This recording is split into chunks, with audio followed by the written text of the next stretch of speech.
It's officially begun. All right, this is like totally my favorite part is when it kicks off. I see all these awesome new faces, and I get to pace across. Are we good? Can you follow me when I do this? Is there a dead area? There's like a pole right between us right now, Dave. Is that bad? Okay. This is actually my favorite part. I get to see all these wonderful new faces, feel the energy in the group. This is a fantastic group we have right now. I know right now that this is going to be one of the best festivals we've had yet, just by the energy in this group. So, all right. All right. First of all, I want to thank Mr. Mike Abramson, who is not here, but he's here in spirit. He is one of the managers of this space. They've given us this space for the purpose of the community, for us to talk. So a big hand of applause to Mike Abramson and Hudson Theaters. Thank you very much. And as you have probably guessed, you are all being taped right now without your permission. So your silence is affirmation that you're okay with this.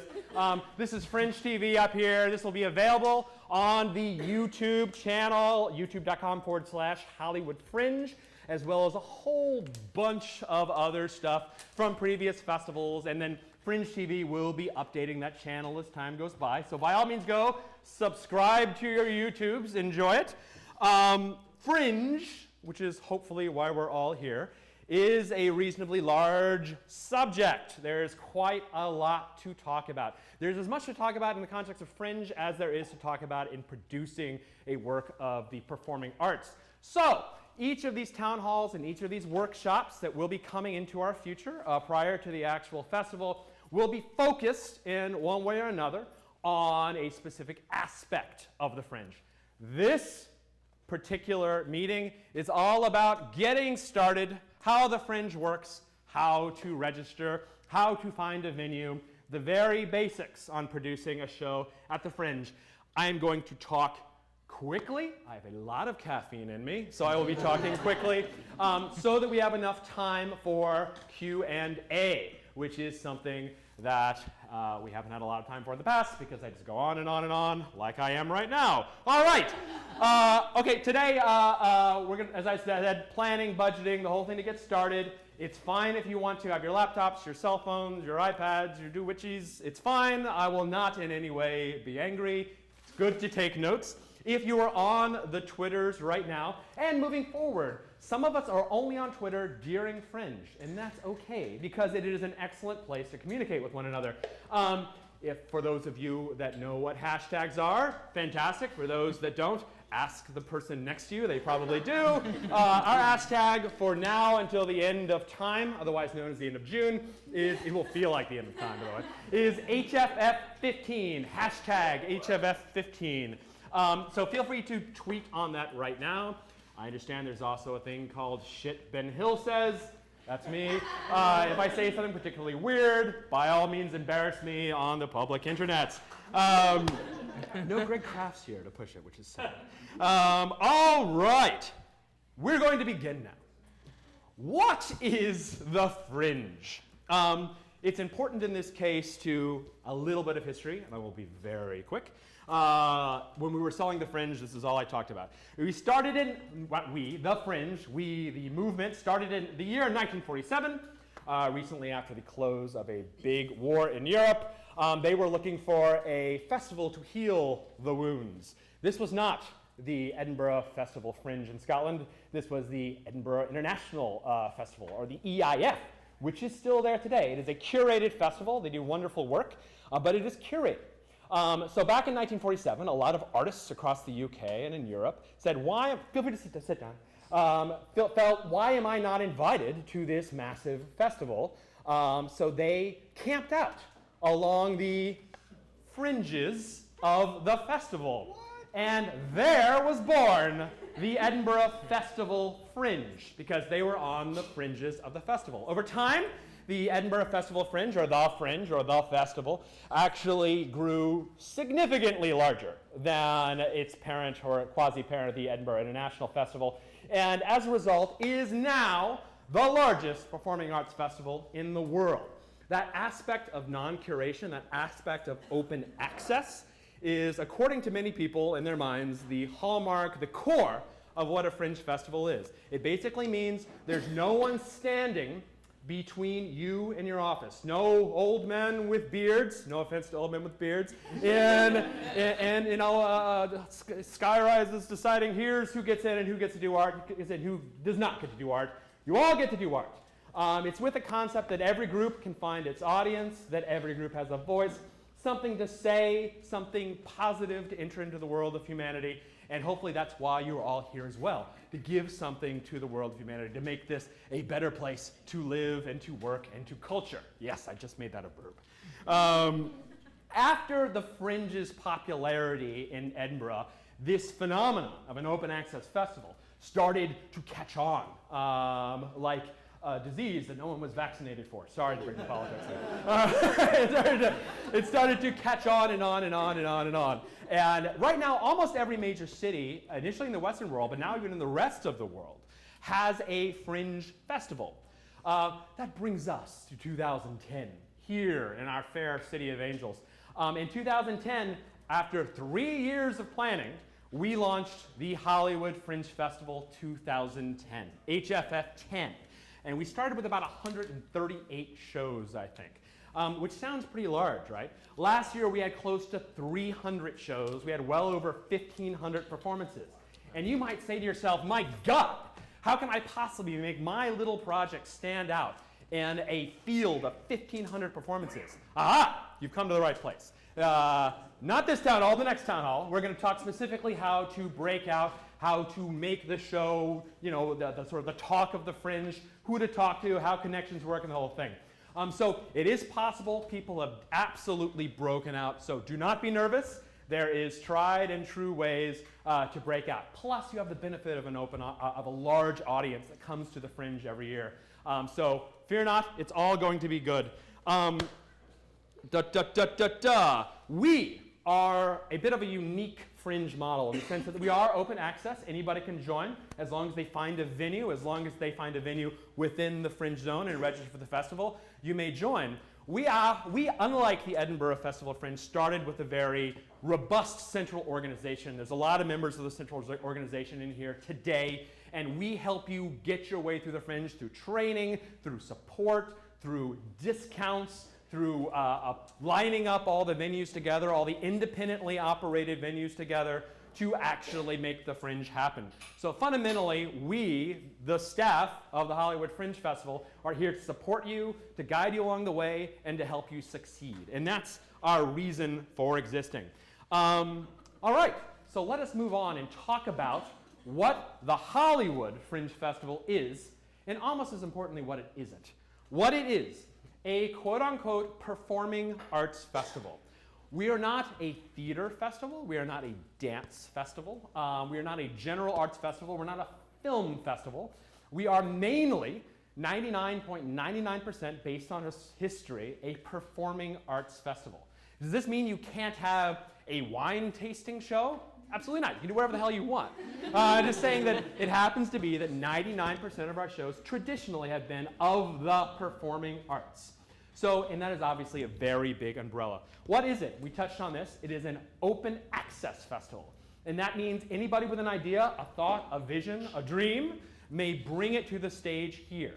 Thus the term open access. It's like the theatrical performing arts version of an open source project, for those of you into software. We are community-centered. Another thing that makes us a little different than other Fringe festivals is that one of our main goals, missions in life, is to create a feeling of community, a feeling of sharing of thoughts and ideas and work and time together, with the goal that if all of these artists in Los Angeles come together every June, then in pockets magic things can happen. But coming together, really magical, mythical things can happen when all of these artists come together. If you look through history in the coffee houses of Paris and Morocco and Cleveland, I don't know what happened, it's coming up though, and in Cleveland, when artists come together and they talk and they drink coffee, alcohol, water, what have you, that magical things can happen, not just for the present, but for the future. It is an opportunity, the Fringes, to try experimental work and new ideas. That does not mean in bold, that you need to do experimental work during the Fringe. You can do an absolutely traditional Hamlet, and as long as it's good, you'll find an audience for it.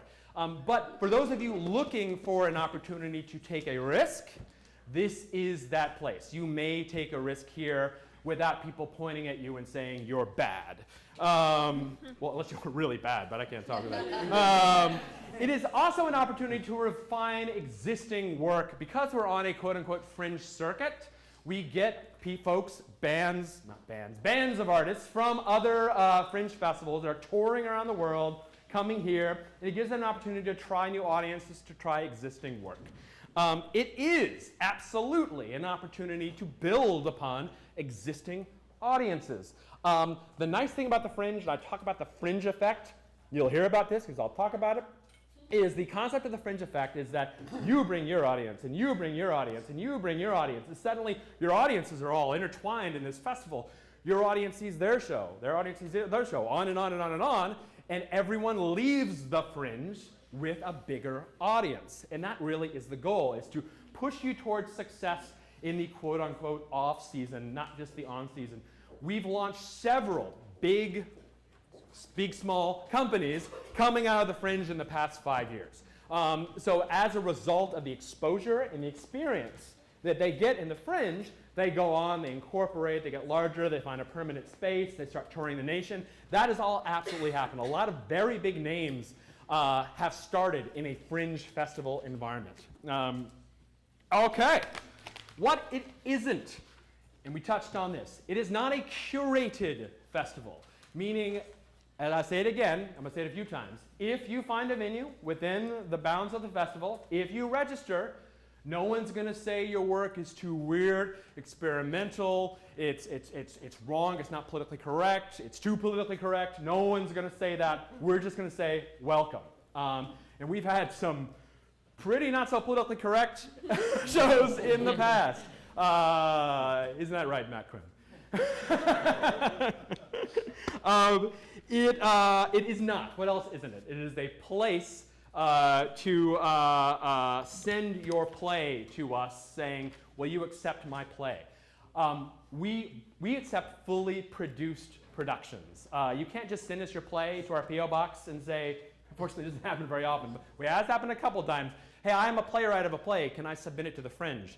Unfortunately, no. We do not have the ability to provide actors and lighting designers and sound designers and et cetera, directors, producers to do it. You need to come with a fully produced work. That is the idea. What is in the Fringe? The Fringe is not an aesthetic. And this is important because a lot of people feel that their shows need to be, quote unquote, and I hate this word, fringy to get into the Hollywood Fringe Festival. That the Fringe aesthetic is sort of wild and crazy and theater absurd, sort of not nonsense. Nothing against theater absurd. I don't want to offend anyone. And that's fine. Listen, we get a lot of those shows, and people love those shows. But that's not all it is. The Fringe is not an aesthetic. It's a methodology. It is a way of producing theater, not a kind of theater. And that's an important distinction. And last but not least, and I say this every year because this is the one core, most important rule of the Fringe. And does anyone remember it from previous years? Yes? Yes? Don't be a jerk. Don't be a jerk. The specific term is, thank you, Con. The specific term is no jerks allowed. We've had it emblazoned on signs. There's one big rule. It's don't be a jerk. Quick story. I told this last year, so apologies for those who've heard it. 3 years ago, we had this first town hall, and there was a person in the front row sort of looking at me like, who the fuck is this guy, sort of way. And I went to and here's our big rule, don't be a jerk. So he literally said, oh, fuck, and he walked out. One down.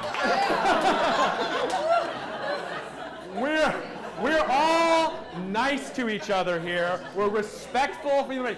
You might see your show and you might hate their show. And you might see their show and like, that is garbage, and I don't respect those people. And that's fine. Everyone's welcome and encouraged to have their own opinion. But as artists, all trying to do something good, we need to give the other person respect. And you need to give the venues respect, you need to give your audience respect, you need to give Fringe staff respect all around. Respect doesn't mean I think you're awesome. It just means I appreciate what you're trying to do. And I appreciate that anything involved in the performing arts takes work. And you're all people right now, because you're in this room on a Saturday morning, clearly willing to do work, and that should be respected. Okay, important dates, and I'm going to whip through these. Important. They're all on the website.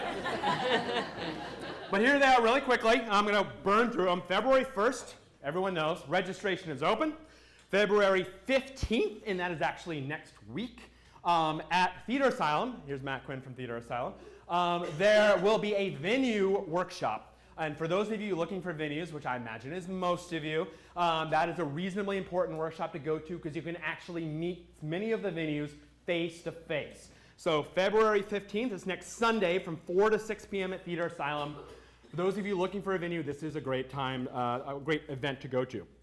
March, then we have our second workshop on March 21st. The difference between town halls and workshops, you might be a little confused. Town halls is divided into me talking way too much until I'm hoarse, and then we have a Q&A session. Workshops are generally, there is a panel up here of venues or participants, veterans of days of yore, and you can ask them direct questions like, when you were a first-year participant, how did you ... Or as a venue, what are you looking for in a show, ... etc. So workshops are more of like, I guess it's more of a town hall format. It's more okay, so in any case, yeah, but exactly. Beginning of April, TBD, we're having our second town hall. Keep your eyes on the blogs and the Twitters and the newsletters, etc. for the dates and times. But in early April, we're going to have a workshop, a town hall specifically towards marketing, sharing some of the experiences. April 1st, I'm going back in time, sorry about that. April 1st, big date. That is our registration deadline to make the printed guide. The truth is that you can register up until the end of June with no problem. But because printed things exist in time and space, we need a date to cut off the actual text and the images and the whole thing of the printed guide and the ads so that we can send it to the publisher. So you need to be registered, not just have your project approved. You need to have a deal with a venue. You need to have paid your registration fee by April 1st. Guess when most people register? That's right, March 31st, April 1st. I'm begging you, for our own personal sanity, try to get things done a little earlier. Because you can imagine those are pretty stressful days for us. Okay, April 15th, let's jump 15 days later, is the guide ads deadline. Guide ads will go on sale next week. Those are the printed guide ads. If you want an image in the printed guide, which has been referred to as the Bible of the Fringe, it's the thing that people carry around with them, then your ad, meaning your artwork, needs to be done by April 15th. So if your artwork is not done by April 1st, no problem. It just needs to be done by April 15th if you want to buy a printed ad in the guide. And we suggest that you do. It's great marketing, and it's very cheap for you guys. Not so much for toilet paper manufacturers that want to ad with us.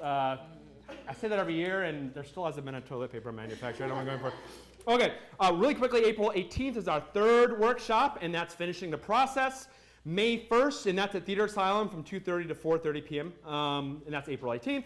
May 1st, tickets go on sale. This is the part when you realize, oh shit, it's really going to happen. That is May 1st. Tickets are on sale. And on May 9th, we have our third town hall. This is all about festival preparation and ticketing, how it all works. That's at Hudson Theaters back here, Saturday, 12 to 2 p.m., and that's May 9th. And then we have the big dates. June 4th through 9th previews. 4th through 9th is previews. We're going to talk about that. June 10th, no performances, because we all have a party on that day, the opening night party. June 11th through to the 28th is Fringe Festival 2015. And June 28th is the awards and closing night party. And we're done. Okay, great. All right. Now, we are going to talk, for those who have been to these before, about the famous 3-step process with a little more stuff on step 2 than we had last year, so there's no confusion. Okay, here is the 3-step process. It's only 3 steps, guys. Number 1, create your project. Number 2, book your venue. And we're going to go into details on this. Number 3, register with the Fringe. Number 1, add your project. Number 2, book your venue. Number 3, register with the Fringe. Let's talk about creating a project. Right now, at this very moment, you can go to hollywoodfringe.org/add_project. hollywoodfringe.org/add_project. This is your virtual hub for the rest of the festival. You sell tickets here, you list the people that you're working with here, your production team, you can tag your project, you can add press releases, people can write reviews, people can buy tickets, you can put media, images, videos, as much as you want. You can have as long a description about your show as you want on the web. This is at hollywoodfringe.org/add_project. You will all have a project number. And that project number from henceforth can be used with a shortened URL, which is hff15.org/your project number. Very Twitter friendly. It's on the page as well. I didn't tell you, someone bought fucking HFF17 from under us. What? I know.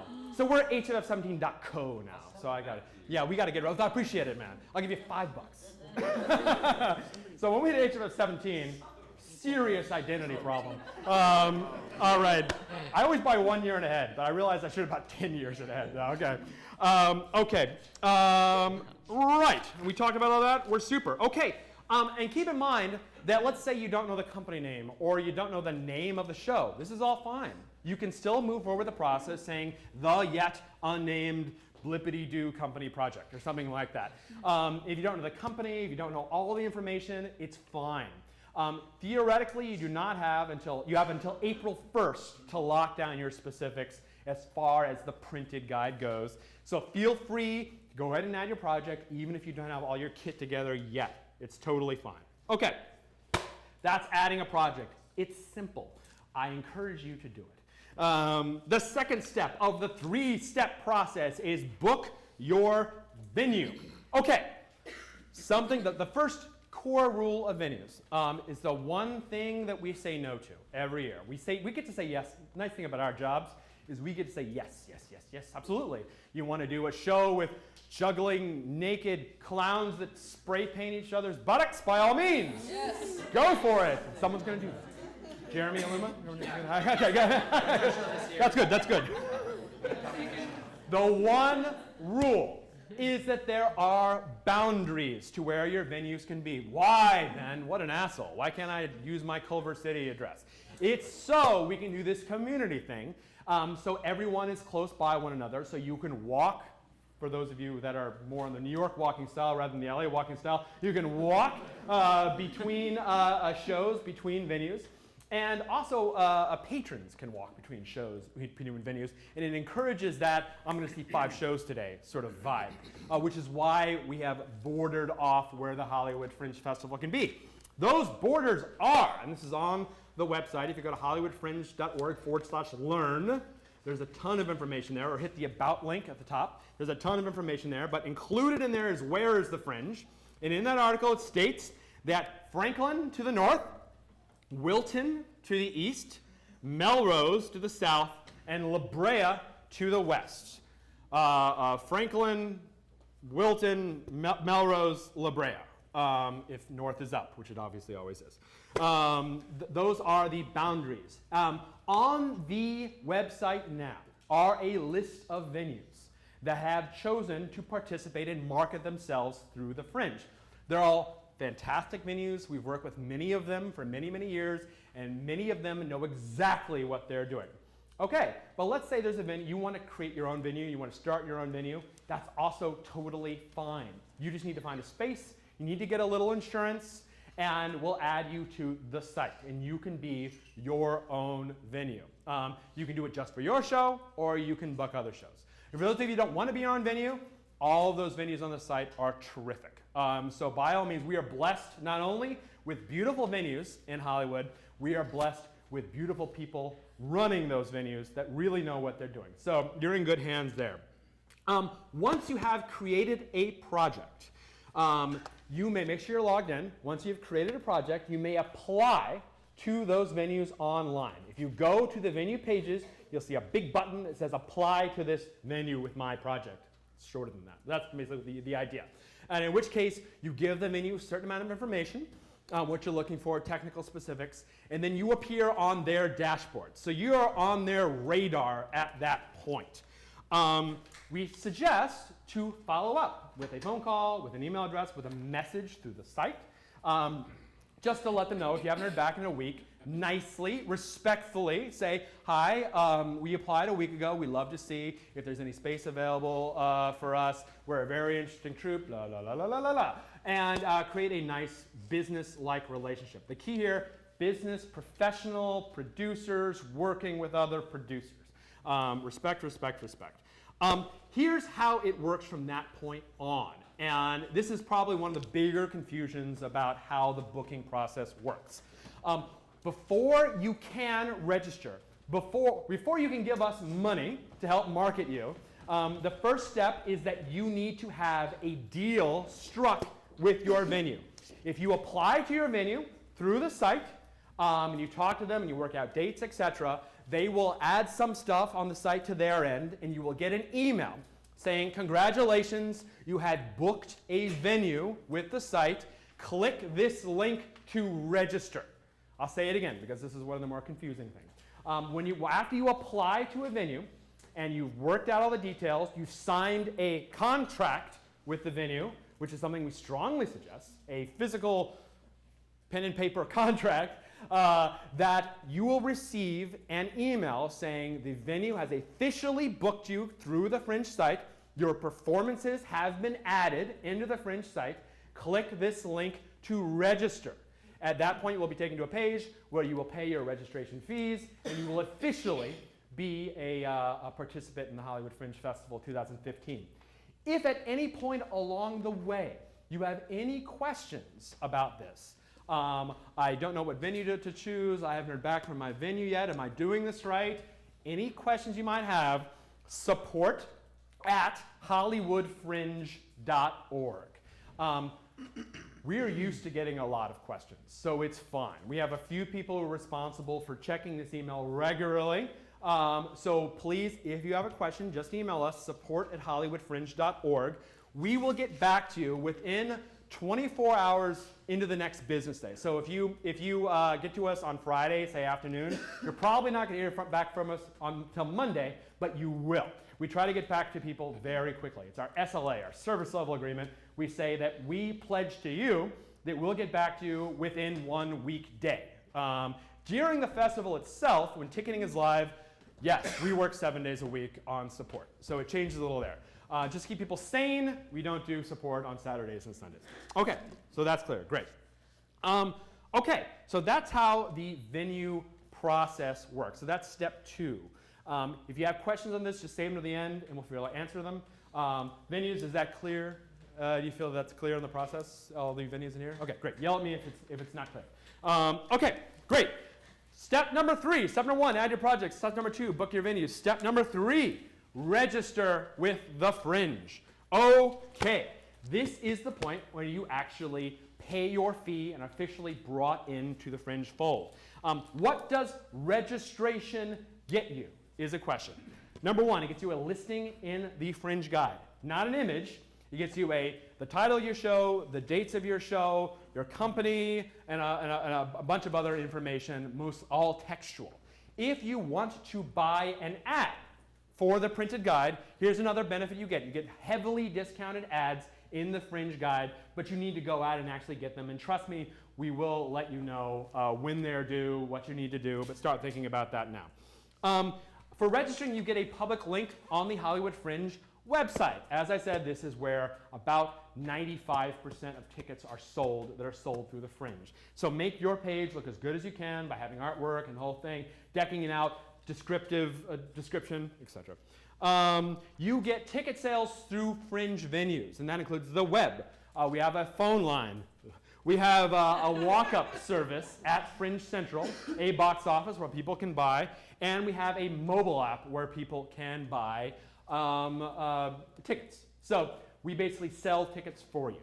By the way, and this is important to know, and I'll say this a few more times, as participants, you get 100% of your box office back that you sell through the Fringe. So through those web, phone, walk-up, mobile, through the Fringe organization, we don't touch a dime of that. But then, how does the Fringe Festival earn its money?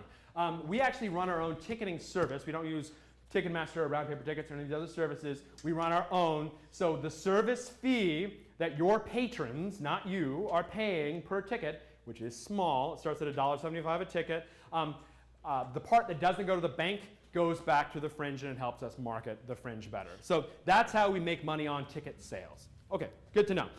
You get discounted flyer distribution, you get discounted photography, you get discounted ads, I've mentioned that.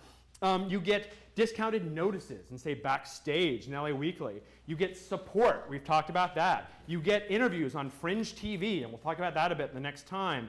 You qualify for awards, you qualify for our extension program. And we're going to talk a lot about the extension program, the one run by the sort of the broader idea, and specifically the ones run by the venues, which are called the Encore Awards. But being a member of that potentially gives you the ability to extend your show in the future, which is what we all want you to do. You get reviews in the press. It's been said by theaters, don't participate in the Fringe, that June is annoying, because most of the theater press is focused, and the Performing Arts press is focused on the Fringe. What press there is left in this town is here in Hollywood watching Fringe shows. So it's a great place if you want it to get some press mentions. You get participation in promoted events. We have done in the past an ad buy in LA Weekly that you can buy into.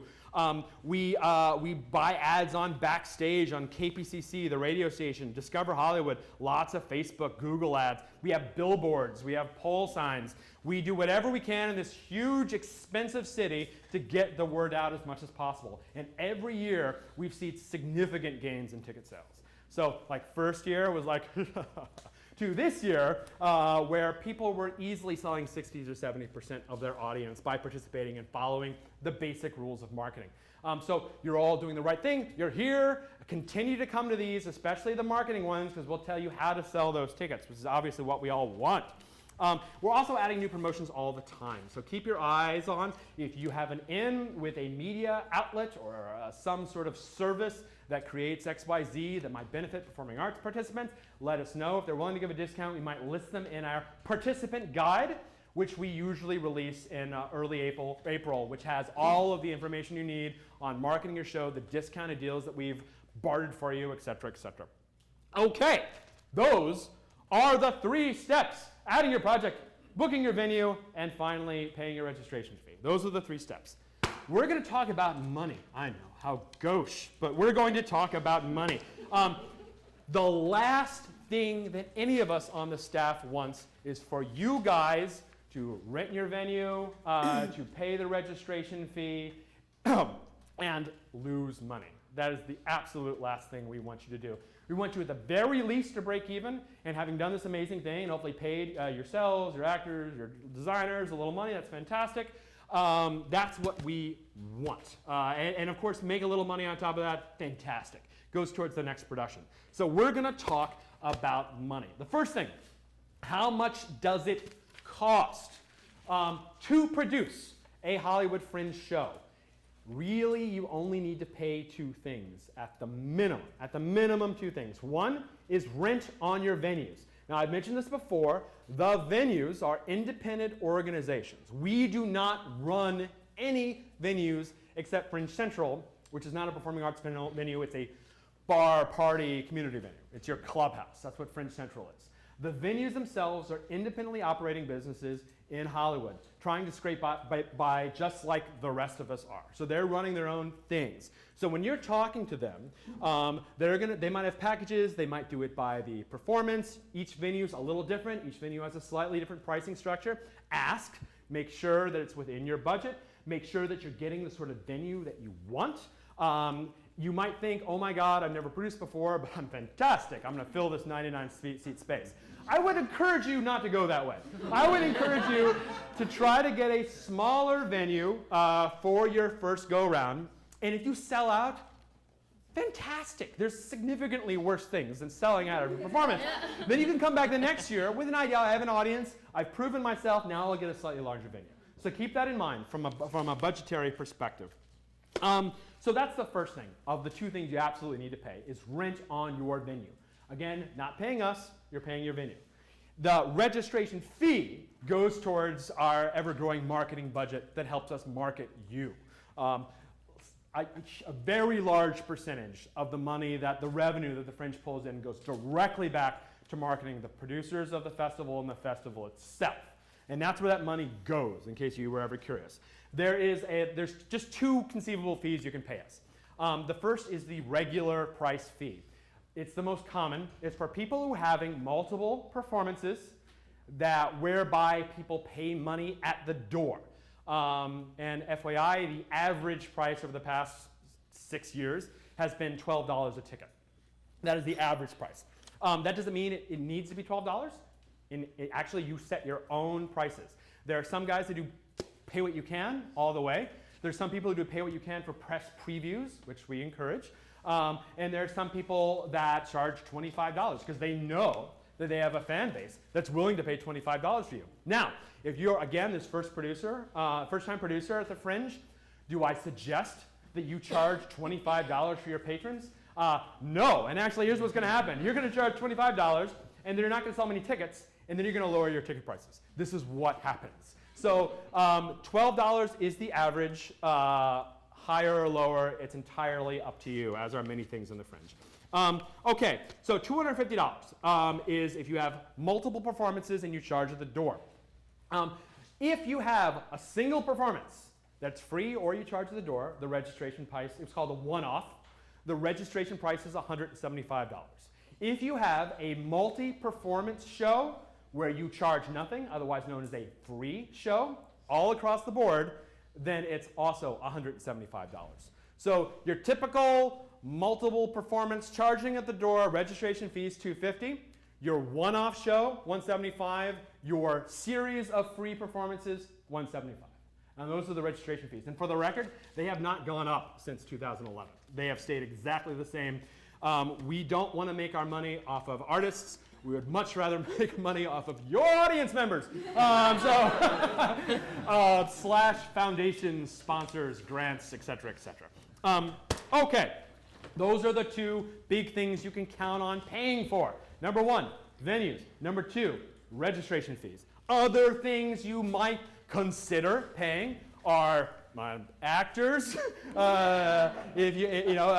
designers, directors, associate producers, board ops. These are the people. Personnel fees. You might pay, I don't know, production fees. You might want to have. And I've said this before. You do not need to have a dinosaur walking on stage. You do not need to have a helicopter land on the stage. You do not need a candelabra swinging on stage to have a successful Fringe show.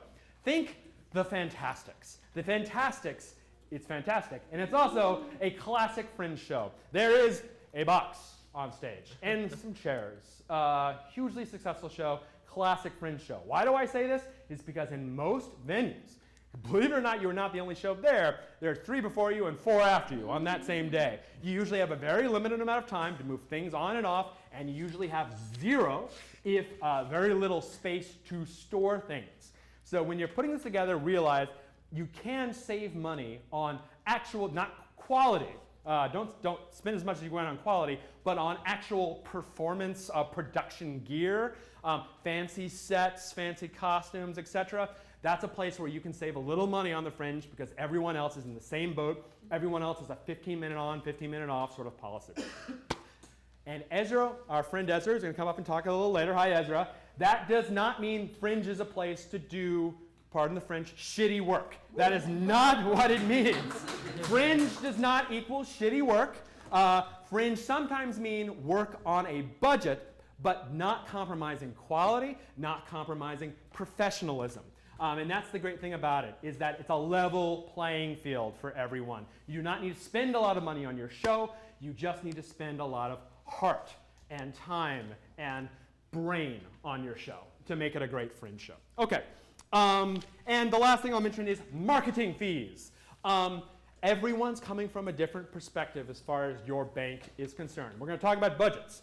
But I would argue there's a lot of free marketing out there to be had, and that's the great thing about living in this fascinating technological time in which we live, is that there is ways, we'll talk about them in the next town hall or in future workshops, to get the word out for free.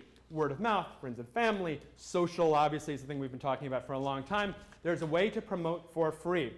We still suggest having, depending on your budget, a small to medium-sized promotional budget that you can spend on things like ads, flyers. You will all have flyers. So write that in right now. Everyone needs a flyer. I've said it before, I'll say it the next time. Fringing is flyering. It is your business card. It's saying, hi, my name's Ben. I have a show here. And who are you now? It's like that conversation. You always start by handing out your project's flyers. So start thinking about art now. It's never too early. Think about art. Think about finding that cousin who owes you a favor, who is also a graphical artist that will put together a really cool thing for you. It means a lot. A lot of people say, I went to see that show just because the art on the postcard was cool. So start thinking about that now. Okay, great. Those are the basic categories of money that you will need to pay. Time? Oh, really? We're doing okay. Okay. All right. Okay. Okay. Okay. So let's talk about budgets. We're still talking about money. My God, how pedestrian. Okay. Setting your ticket prices. And I've said this before. We treat you at the Fringe not to disparage any of our fellow Fringes, as lottery winners that we put into venues with a set ticket price. That's not how we do it. We treat you as producers. We treat you as professionals. And one of the reasons that we exist even is, let's talk about Los Angeles for a second. What do we have a lot of? Actors. Thank God. God bless them. We got a lot of actors. We have no paucity of actors. What don't we have? Theatrical producers. At least we used to have very little, and now it's going up and up and up because of the renaissance of LA theater, of which the Fringe is a part. We need more trained producers. This is an amazing training ground. Now, a lot of you are going to say, I've never produced before. I'm totally terrified. You're in the right place. Because look around. Who's never produced a show before? Anybody? Look at that. Look how many people have never produced a show before.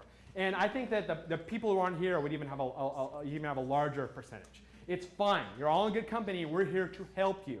By the time, in 100 years, when the Fringe is over, you will look back and say, my God, did I learn a lot about producing a show. So don't worry. We're here to help you become professional producers. And for you existing producers, hopefully you pick up a few things along the way. Okay, going back to the actual subject, setting your ticket price. You all set your own ticket price. That's clear. We've talked about that. FYI, there's two other prices that you can set. One is the participant price. We encourage you to provide discounted or pay what you can or even free tickets to fellow participants. And on the website, once ticketing goes live, you'll have a chance to do that. This encourages other participants to see your show. In a lot of cases, this is a great base, is to have other participants at Fringe Central talking about your show. People at the Fringe talk. Come to the award ceremony when I'm on stage giving awards and you proof the people in the Fringe talk. Yeah, for those of you who ever been to a theater awards at LA, this is what happens. You can't even hear who's on stage. People talk. So get other participants to come, and the easy way to do that is providing them with special prices. Okay, also there is a community price. At the Fringe, we have a button. And this button is something you can buy for $5. If you are a primary contact on a show, you get it for free. And all subsequent contacts in your show, team members get it for $3. It is a physical button, as well as a virtual button on the website that gets you community prices for all shows. And there is last year's button, everyone. Thank you, Vanna. Well done. In general, this gives the community at large, who has a button, patrons, participants alike, $1 off on all tickets. It's the only place that we invade your ticket pricing turf. Is that if you have a button on the website, through the app, at the box office, you get $1 off. For those of you running your own houses, start thinking now, honor the button, honor the button, honor the button. You want bad press from participants? Take some of the button to your box office and don't give them $1 off. The shitstorm that will ensue is not good. Trust me, people talk. They'll be like, oh, they're not honoring the button. Oh, don't go there. Don't go see that show. Those guys aren't team players. So, seriously, honor the button. Honor the button. All right. Okay. So, you set your ticket prices. No, you haven't. You haven't set your ticket prices yet because you haven't put together a few other things. You don't know how much your ticket prices need to be. Ideally, you want your ticket prices as low as possible to break even and make a little money, right? You want them as low as possible. So, you need to know all of your other expenses up front. This is a little exercise that we call budgeting. For those of you that don't know how to use a spreadsheet, you might want to learn how to use a spreadsheet. They're not that hard. Google has them for free. Most of you have Excel. Spreadsheets are great for this sort of work. God knows I've put together 1 million spreadsheets in my day. Okay, we're going to talk a little math now. It's not hard math, and I'm not going to talk about a lot of math, because I know we're all arty people in here, and math wasn't our, we were much higher on the verbal part of the SATs. But here's a basic formula. Capacity.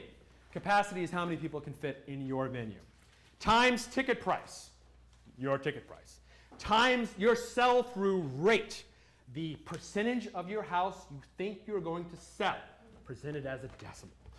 Capacity times ticket price times sell-through rate equals, big gold star for anybody who knows the answer to this, nightly gross. Gross. Scary financial term. Capacity times ticket price times sell-through rate equals nightly gross. This is the amount of money you're going to pull in every night. Okay, nightly gross, how much money you pull in every night, day, morning, etc., middle of night, times number of performances, how many performances you book with one of your wonderful venues, equals your total earned gross. Now, I have set my ticket price at $10. I've got a 100-seat theater. Okay, so my potential nightly gross is $1,000. That'd be freaking great. Is $1,000 times my sell-through rate. Here's a trick. When I was producing theater, I'd set my sell-through rate always at 40%.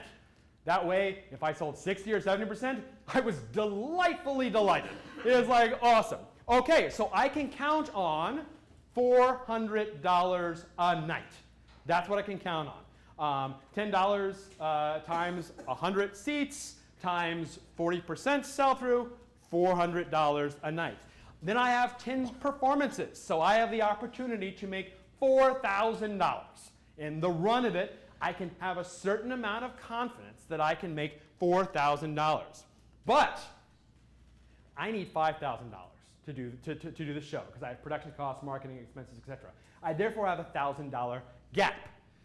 This is the amount of money that you need to raise. Okay? So that's the magic formula. Nightly gross times number of performances plus donated income equals total gross. And that's the amount of money that I need to raise. It's math. Are y'all following me so far? We're good with this? Okay. The gap is what you need to raise. How do you fill in the gaps? We live in this crowd-funded world. It's not quite as awesome as it used to be, but it's still there. Kickstarter, Indiegogo, lots of independents are doing it now.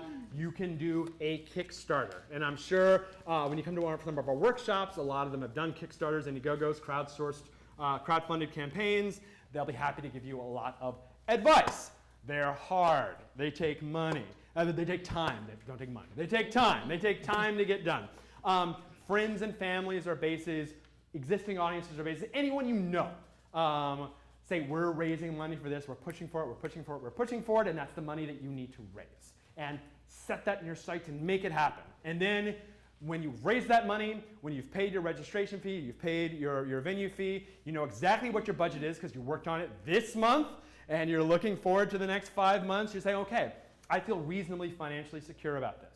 So that's important. Managing your money, thinking about your budgeting, thinking about your costs, thinking about your projected revenue, all of these things are very important. Again, no one at the Fringe staff wants you to lose money on this endeavor unless you are some sort of Kardashian and you don't give a crap, which is fine too. But give us money. Okay, great. Okay, that's budgeting. We're getting close to the end actually, so we're doing very well. I have lots of excess paper. Let's talk about marketing really quick. Now, there's going to be future town halls, there's going to be future workshops where we're going to talk about marketing. I just wanted to give the very basics of stuff to think about now. We talked about flyers. Flyering is fringing. Going around handing people flyers, sticking flyers in venues that let you, always ask permission, that let you. Fringe Central. Without giving anything away, I can say that we will, and we always do, make space at Fringe Central for posters. So feel free, if you is in your marketing budget, to create some posters as well. So flyers. Now, for those of you, there's one rule, and I'll say the rule right now, so everybody knows what the rule is, and you can say that I told you way back then, and I'll say it at every future town hall. You must put the Hollywood Fringe logo on your flyer to include your flyer at Fringe Central. You might say, what an asshole. Why are you asking me to put use my precious flyer space to put my logo on there? The reason is, believe it or not, there are other things happening in LA during the Fringe shows and the whole thing. Believe it or not, other people producing shows during June. There are not Fringe shows. And they like to put flyers in Fringe Central. The first couple years before we had this rule, we didn't know. Look, that's 300 shows. We didn't know which one of these, on a nightly basis, we're combing through the giant disaster of flyers. We don't know which one of these are Fringe shows and which ones are not. Because we only want to promote you guys. Not some Orange County show. We want to produce you guys. Even if you're from Orange County doing a show here, we want to produce your show. So we ask you to put your logo on your card so we know it's a Hollywood Fringe show. You may download various versions of our logo at hollywood.fringe/branding. There you will find a PSD, a JPEG, and an EPS version of our logos. Here's a trick. If you're working with a designer, give them the EPS file. You're all going like, what the fuck is an EPS file? Just trust me. Your designer wants your EPS file. It goes up, it goes down, doesn't look crappy and pixelated when you move it up and down. That's the idea. We keep our logo simple because you guys can do whatever the hell you want with it. As long as it's our logo and it's recognizable, if you want to give it a different color or you want to distress it or break it apart, whatever you want to do, we don't care. Use our logo however you like. Consider our logo as a palette for your designers to do with whatever they like, to match it into your particular design.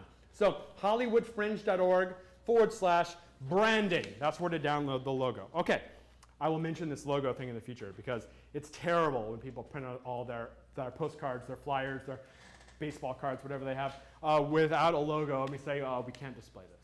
It's a terrible thing to say. So remember that little nugget. We're talking about marketing. Online ads, print ads, we sell them both.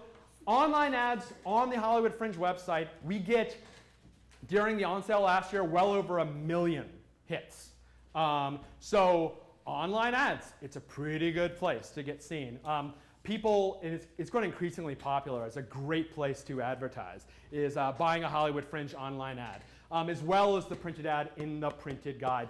Both heavily discounted for you guys. Both much more expensive for toilet paper manufacturers. Okay, marketing. It is never too early to start doing community-based marketing. I'm talking about things like this. We're having a mixer after this at the 3 Clubs bar down there. You should go if you can. I know it's a little early for some of us, not me, by God, to drink. I'm already drunk, guys, so I had to get drunk before these things. I got tequila in the back. But it is never too early to start doing hand-to-hand marketing because you'll find that the contacts you meet in the Fringe, they form a basis for you. So go to these things, go to the mixers afterwards, meet people, shake hands, participate. Now, I know that some of you don't live in this state. Some of you don't live in this country. Everyone say hi to the internationals and the other people in the world. Hi! Bonjour. Like you were saying hi to me. Guten Tag. No. For you guys, if you can fly down here for a town hall, by all means do. We'll welcome you. You're fantastic. But, and this applies to everyone, social community marketing is huge. I've said it once. I'll say it before, hashtag HFF15. As we go on, we have Twitter chats. There's a lot of communication happening on Twitter. It's very robust for our purposes. I'm Ben_Hill. Moving forward, I'm going to be posting during this year some Fringe wisdom by Ben, which I'm actually collecting from a lot of people, my friends, my wife, stuff like that. We're going to be posting, I'm going to be posting it there. Hollywood Fringe account will be posting a lot of news you can use. But really, the guts of the social networking strategy is everyone, all of you people, posting on HFF15, 8 pound hashtag HFF15, talking to one another. It's fantastic. Other hashtags of note, there's one big one, hashtag LA Theater, LATHTR, LA Theater. This is like the year-round theater hashtag in LA. It's very big. A lot of people using it every day. Check it out on Twitter, LA Theater, hashtag LA Theater. And then we also have a Yahoo group called Big Cheap. Find it if you can. It is actually, it's been around for a very long time. It is a mailing list for theatrical performing arts professionals in Los Angeles, and it's a big deal. Okay, other ways of marketing, show blogs. It's interesting, especially if you're working on a new work. It's very cool to have a blog about the development. Creates a little early buzz. Start thinking about press releases in your press plan and your press strategy. We live in a different world than we lived in 2010. In 2010, occasionally the LA Times would write about LA theater and not New York theater. But like mostly today, especially you've seen this in the LA Weekly as well, you see this in the LA Stage blog, a lot of the traditional outlets for press have gone down and some gone away. In future town halls and workshops, I'm actually going to try to convince you that this is okay, that there are new ways to do it, and you can be very, very successful that can actually help you. That's a teaser, so you got to come back to learn more.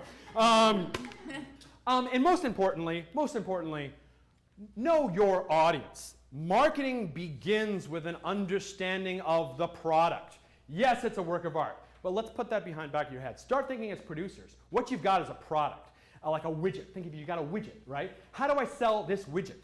And granted, your widget is this beautiful thing you poured your heart and soul in.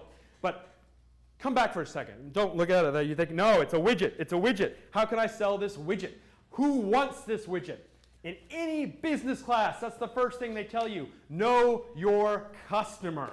Who's going to buy this widget? Good example. We had a zombie show here a few years ago. They went to places where people who like zombies hang out, including graveyards. Like they would go to places. They didn't actually they went to graveyard events, okay? Not actual grave. They didn't go to graveyards and give mourners fly. That was wrong. Don't do that, please don't do that. They went to, just know who likes it. If your show's about marijuana, go to pot shops and hand out. If your show's about cookies, go to bake shops. If show's about cookies, also let me know, because I love cookies. But that's the thing. Know who your audience is, what they buy, what they sell. Actually, do this little exercise. Say John, Jane, Jill, and Joe. And each of them is a different demographic, a different age. These are the people that are my audience. And what do these people do? Where do these people go? Where do these people shop? Where do these people eat? Where do these people drink? Et cetera, et cetera. And then start building these profiles in your head and figuring out, how do I get my show in front of them in one way or another? Classic marketing. That's all we're going to talk about marketing today. And actually, I only have one last thing to talk about before we get to Q&A. And that is this broader question. This, one might even say, philosophical question about why do we do this? What is wrong with us? Why do we do this? Why do we continue to do theater and the performing arts in this world? Why do we do the Fringe? Are we crazy? We're in LA. Isn't this where they make movies? Like, why are we doing this? Okay, here's what it comes down to. What we want to do, and I've talked about this, and I'm sure what you want to be a part of, is a community of respectful, like-minded artists and art lovers. And that's why we started it. That's why we keep coming back, because we legitimately love it. We love the administrative stuff. We love working with people, etc. But what we love most is being at Fringe Central every year, surrounded by our new friends and your new friends, and really feeling like in this film town, in this film world, we have a community of people legitimately passionate about the performing arts and expanding it and making it better. That is the number one reason why I do this. And the people who succeed in the Fringe and keep coming back, that, by the way, is why. Yeah, building audience is terrific. Putting on a show is terrific. Creating a work of art is terrific. But I could do that in the off-season. I can do that in Culver City if I wanted to. Why do I keep coming to the Hollywood Fringe? It's because of the warm embrace that everyone gives each other. That, to me, is the most special thing about this festival, is that it's more than a festival, it's a family, and a family of like-minded artists. And that is the number reason why we do this. That's all I'm going to say about that. So before we get to our Q&A, there's a man who's been with us for a long time. Some call him the godfather of Fringe. You will find that he has opinions. And his... I want to say right now that the Fringe Festival doesn't necessarily endorse. But he's a passionate man. He has a lot to say, and a lot of what he says is very, very smart. You know, all of it's smart, of course. It's Mr. Ezra Buzzington. He's been with us since the beginning. He's the founder of the New York Fringe. He's the founder of the Seattle Fringe. He's been one of our and my key advisors from the very launch of the festival. And he is a huge proponent of LA theater. And I'd like to welcome on stage for absolutely no more than 5 minutes.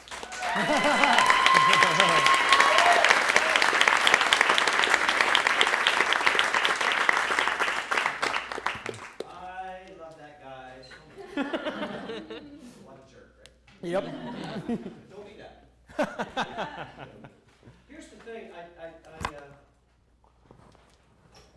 just a little while ago, it's like I'd written like this whole thing last night as I'm formulating my thoughts. And this will be very brief, by the way, just we'll capture your questions like in We could. And I wrote those things, and I read them back to myself, and it seems so talky and so real and true, but not expressing the passion that I have found over the many decades I've been at this inherent. Oh, thanks, baby. What's that for? You know I'm SAG, right?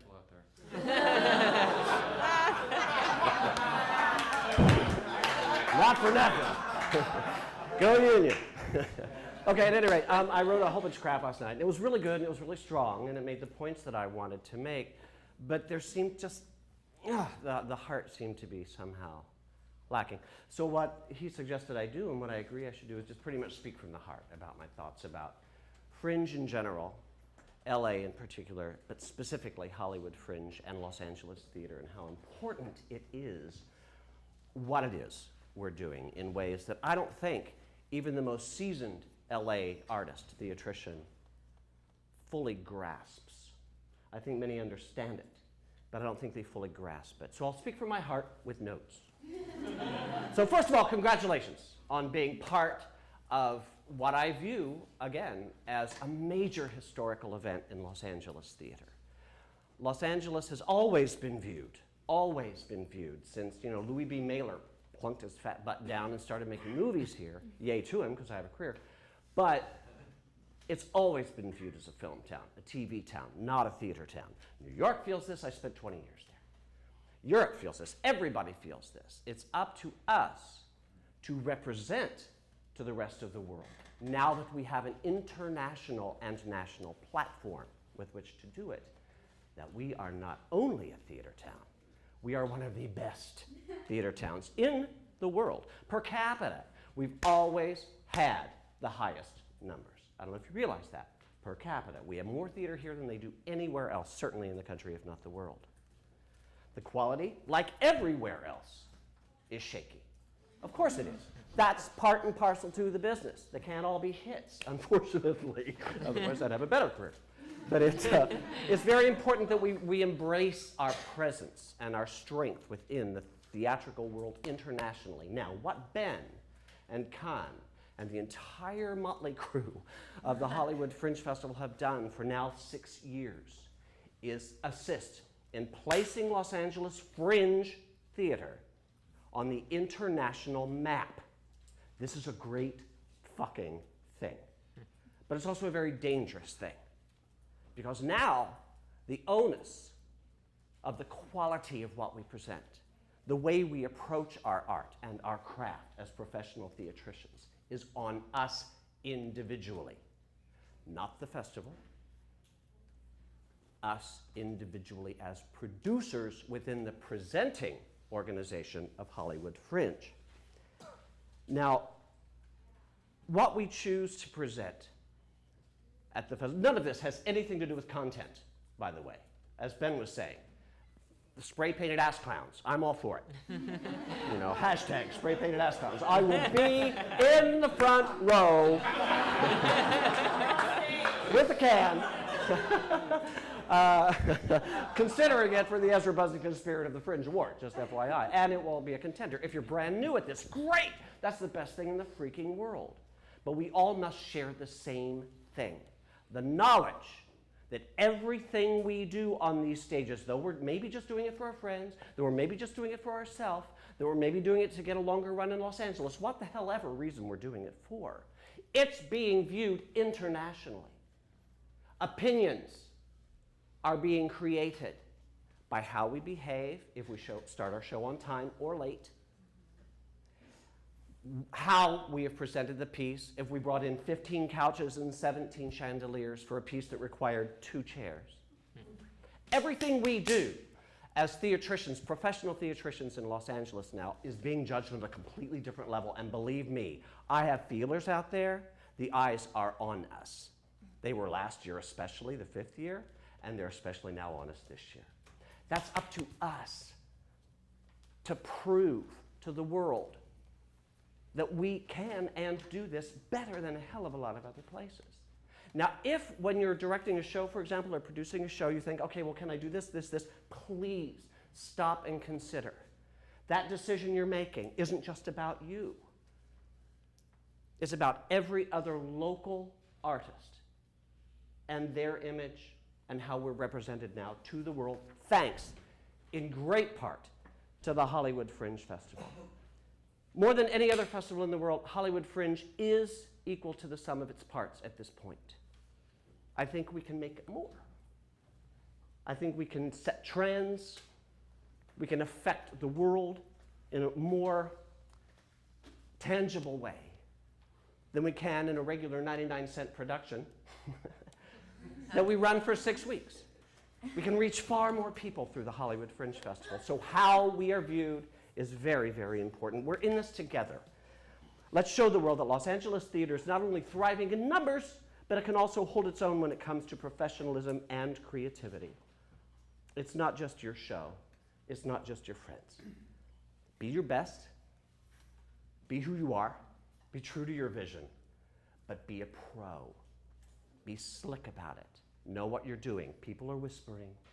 We're all in this together. Let's just be fringe, be heartfelt, and be true to the nature of theater. That's all I got.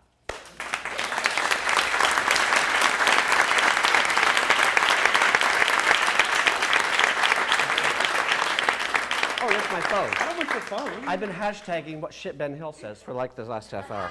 Thank you. Somebody cares.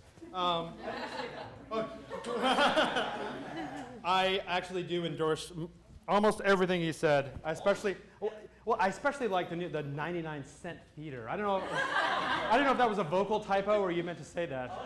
A vocal typo, by the way. That's a thing. Okay.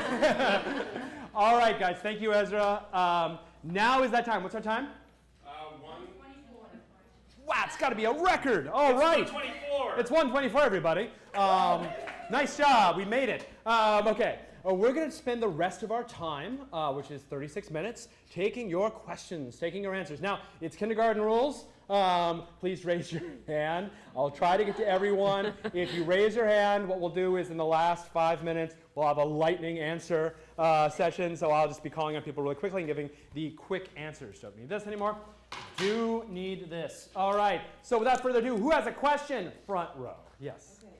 So when I contacted the places and they give their price, they seem to be saying plus the insurance, and the one said $150. It seemed to be optional. If indeed it is optional, how do you make that decision? And is it the same, I happen to have a one-person show. Yep. If one person or 6 people? Yes? Yeah. That's a great question. We get an insurance question of a year. Let me preface it by saying that I am not a lawyer, nor are most of us on the Fringe staff lawyers. So I can't give you legal advice per se, but here's what I can say. I can say that insurance, if you can afford it and your venue doesn't provide it, is a very good thing to have. Here's what happens when someone sues you because they slip and fall. They sue, a smart person, will sue your venue, they'll sue us, and they'll sue you. They'll sue anybody that they can. We're set. We've got, well, you know, I don't want to get sued, and knock on wood we never have, but we have lots and lots of insurance that protects the festival. Venues have insurance that protect them. It's not a bad idea to get insurance on the individual production level as well. If you need, is it posted anywhere, Dave, the actual insurance people we work with? Can be. It can, well, we will. But if you need a list of a couple of providers that know about the Fringe and will give a discounted insurance, and we'll tweet about this, but contact us at support@hollywoodfringe.org, and we'll at least set you in the right direction. If your venue offers insurance and you can afford it, it's a good idea to have. It is not required because, frankly, we cannot audit that amongst everyone. Getting CDs from everyone is a pretty big certificate of insurance. COIs? Anyway, Dave's on his phone. From everyone would be difficult. So by all means, if you can afford it, it's a good idea. If your venue provides it, even better. Does that answer your question? Who are you insuring? Are you insuring the actors? We're insuring if someone slips and falls at our venue or some other venues and sues the festival, meaning the festival board of directors, executive staff, and on, we're insured from that. We also directly insure our venue, and then venues are insuring their venues. So they're covered, we're covered if someone sues us. Now, this is a question of your show, your producers, etc., that are also may possibly be involved in if someone files suit. That being said, not a lawyer. And fortunately, I've not had a lot of experience getting sued. Basically, make sure that you're careful, make sure that you have a clean performance area as much as you can. Do all of the non-knucklehead things, which is why reasons people normally get sued. And if you want to directly protect yourself against liability, by all means, purchase insurance. They're not prohibitively expensive, especially the providers that we go through. That make sense? Great. Yes? When do you get your project number? Is that when you register, or? Yes. When you create your project at hollywoodfringe.org/add_project, Right. and you go to your project page on the website, if you look in the URL, the actual like address, you'll see a number on the end of it. That's your project number. Oh, okay. Exactly. It's a thing that the website gives you. Okay. So that's it. All right. Yes. What is the split between the box office take and the venue and the producer performer? Okay, let me see if I understand your question. You're asking how much of your money do you get back from the box office? Right. 100%. Unless, okay, 100%. I'll tell you the one case in which you won't get 100%. In the rare occasion where you strike a deal with your venue, whereby they get a percentage of the at-the-door ticket sales, which we don't control. The Fringe staff does not deploy people to every venue, right? That's run either by you or by your venue. Check, by the way. In some cases, your venue will run box office for you, which is great. In some cases, they don't, which is fine. You just need to know one way or the other, so you need to know if you need to have box office staff. Okay, so in all cases, if you sell a ticket through the Hollywood Fringe website, the Hollywood Fringe mobile app, someone calls the Hollywood Fringe phone number, or someone comes to the Hollywood Fringe box office in Fringe Central, if we sell a ticket through those, you get 100% of it back. The only conceivable time you won't get 100% back when you make some sort of deal with your venue whereby they get a percentage of what people buy directly at the door of your venue on the day of the performance. As I said, most time you still get 100% back. In some cases you don't, but usually you strike that deal for lower rent to your advantage in some way. Does that make sense? Sure. Yes, over here. each project have to register a 99-seat plan, or does Fringe do something to help with that? How does that work? Classic. Okay. For those of you that follow equity news in Los Angeles, you probably have been talking about this thing that came out today about some potential changes to that. I, not being an AEA member, only got to read the summary. I used to be equity membership candidate, but that was a long time ago. Here's what I'll say, and it's the same sort of lawyery answer, so I apologize. The answer is always check with your union or their union, and check to make sure you're cool. Generally, under the 99-seat theater plan, we've never had the existing 99-seat theater plan. We have never had a problem. And when we started this, we sat down with equity, we said, here's our deal, and they basically said, 99 theater plan, 99 times out of 100, we'll take care of you. If you have any questions on equity, check with equity, and they'll give you the final answer. Sorry for the lawyer-like answer, but that's it's between them and their union. Other questions? Yes. And I'll get over here next. When you're submitting to the venues, should we wait till the 15th for the workshop, or if we submit beforehand, do you submit one at a time, or to a few of them? Good question.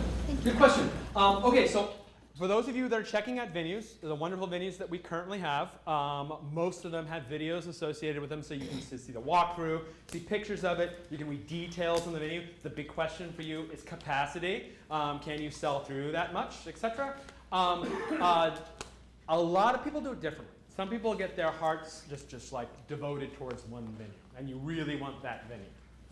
It doesn't hurt to play the field a little bit and to see what's available.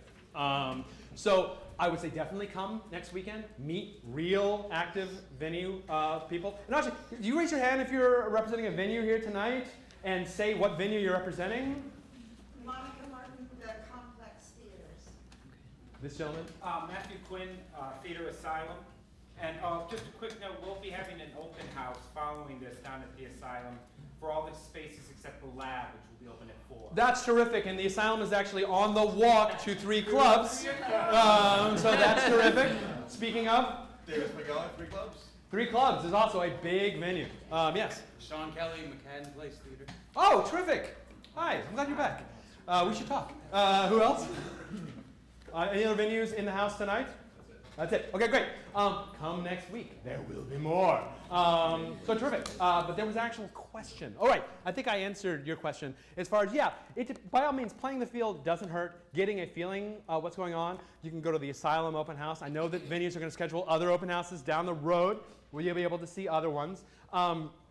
There is both an urgency and a non-urgency. It's like, take your time, figuring out what you like, but also be knowing that 300 other productions are doing the same, and there's obviously a limited amount of Friday, Saturday, 8 p.m. slots, if that's the sort of thing that you want. So keep in mind, be vigilant, and get the best space you possibly can. Oh yeah, thank you. I promise I go over here, yes. Madison Shepherd with the Other Theater Company, so glad to be here again. Can you speak a little bit about sponsoring an award and what that process looks like? Oh, is that time already? Okay, that's good. That's funny. Normally I make a big speech about how I'm not going to talk about awards until later because everyone wants to hear about awards. We are in LA after all. Oh, by the way, she did a great thing. She said her name and the name of her company/show. Here's what I would say. Which is terrific. When I call on you, it's really great. You can stand up, introduce yourself, company name and show, and that's a great way of doing it. Now, on to the question of awards. Okay, really quickly, I'll tell you how awards work. The last day of the festival, we have the awards ceremony, at which point there are 2 types of awards. There are the community awards, otherwise known as the Freaks, and then there are the sponsored awards. The Freaks are those blue, red, green, purple dudes that we use, our mascots. Those are the Fringe Freaks, by the way. And these are the Freaks, which is the name of the actual awards that we give out as community. Let's start with the community awards. Here's how it works. If you have a button, seen X amount of shows, if you're a venue, if you're on a team, a project team, if you've written so many reviews, are thereby defined by our standards as a quote-unquote member of the community. A couple days before the close of the festival, you receive a ballot. It is like many things in this festival, a web-based ballot. In which case, you can vote for your favorite show by each category. Your favorite world premiere, your favorite international show, your favorite overall show. And I think there's a couple I'm missing and a couple we might add. But that's the general idea. Your favorite, yeah, I said everything I think. And then, of course, the top of the Fringe, which is your favorite overall show. And then members of the community vote in each category. And then the day of the last Sunday, the 28th, we send out, we blog post, social, etc. Here are the nominees for each category. And there are generally 4 or 5 per category. You can say you were nominated, at which point, of course, we all secretly know who won. And then on the 28th, we announce them as a part of our awards ceremony. Those are the community awards, or the freaks. Additionally, we have sponsored awards.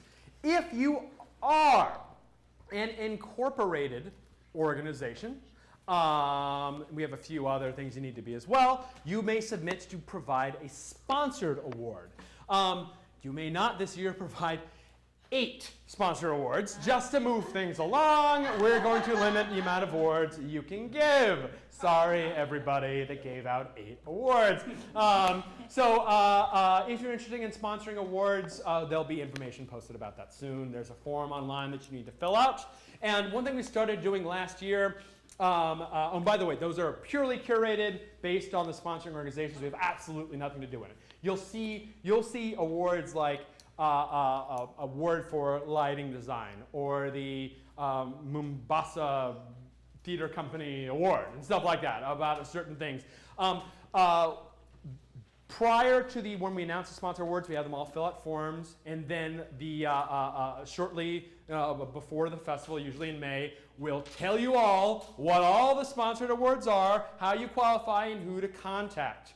We'll show you how many shows they intend to see and in what categories. And then feel free to blast the hell out of them and say, please come see my show, please come see my show. And that's how those work. So that's how the awards work. Great. Any other questions? Yes?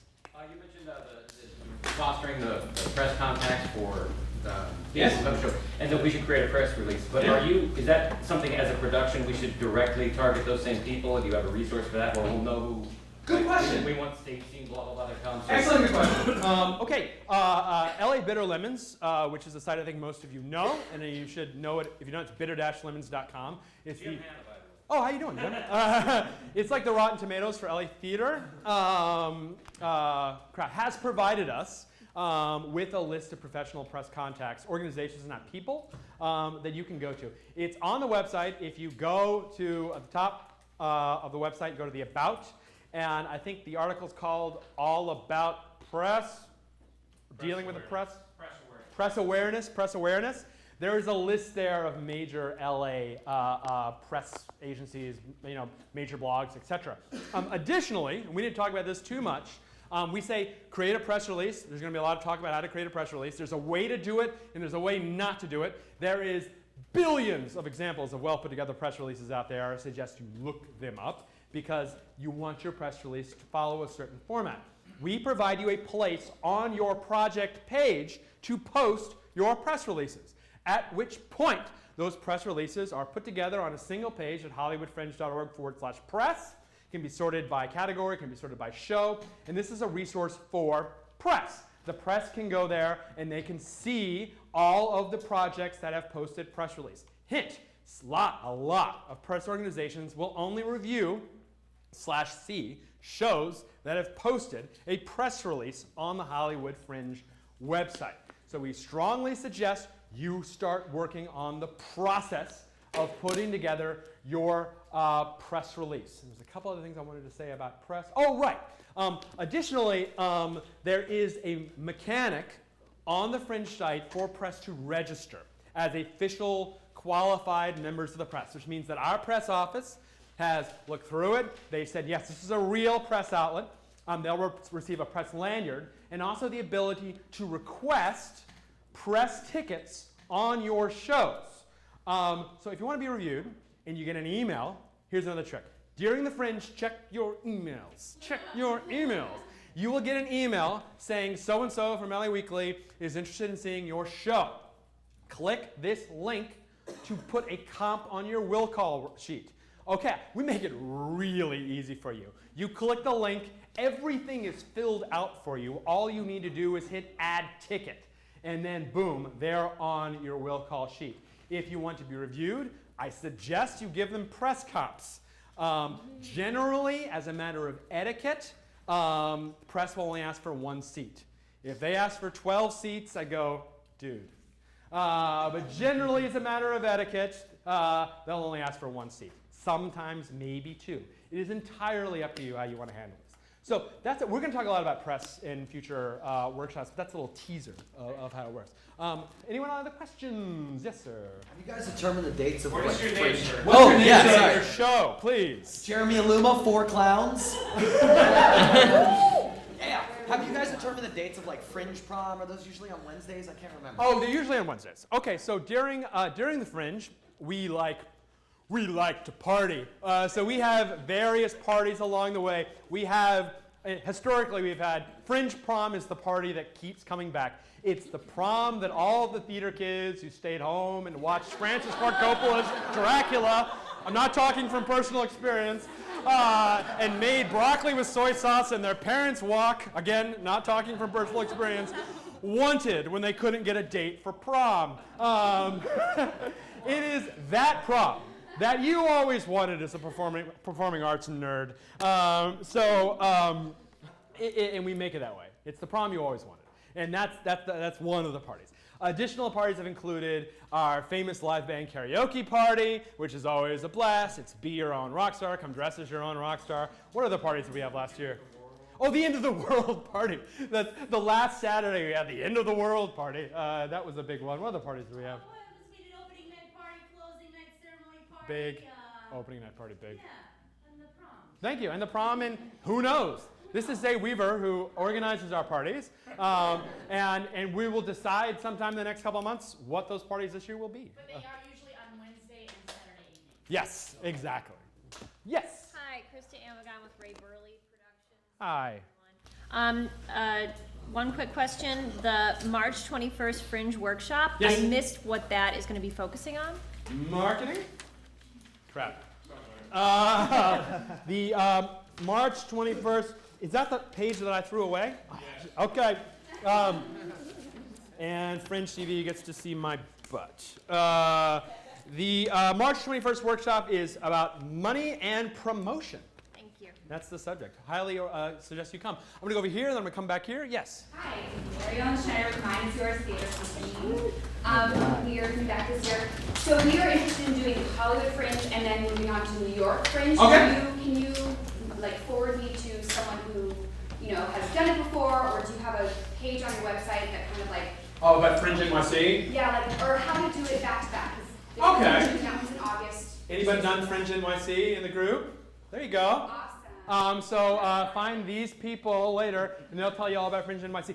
We all go to the same clam bakes, so we all know each other. We can tell you a little bit, off the record, of course, of what each of these fringes and how they're different and how they work. Every fringe is different. It's weird that Fringe Festival doesn't have alliances because one fringe can be entirely different than the other. The only thing they have in common is the word fringe. Yes. So it's a good brand. So by all means, talk it up, and we'll come over here, sir. Yes, hi. My name is Brian Allman with Rabbits to You Productions. Our show is The Wonderful World of Stuart Walker, 2 one-acts by Stuart Walker, early 20th century playwright.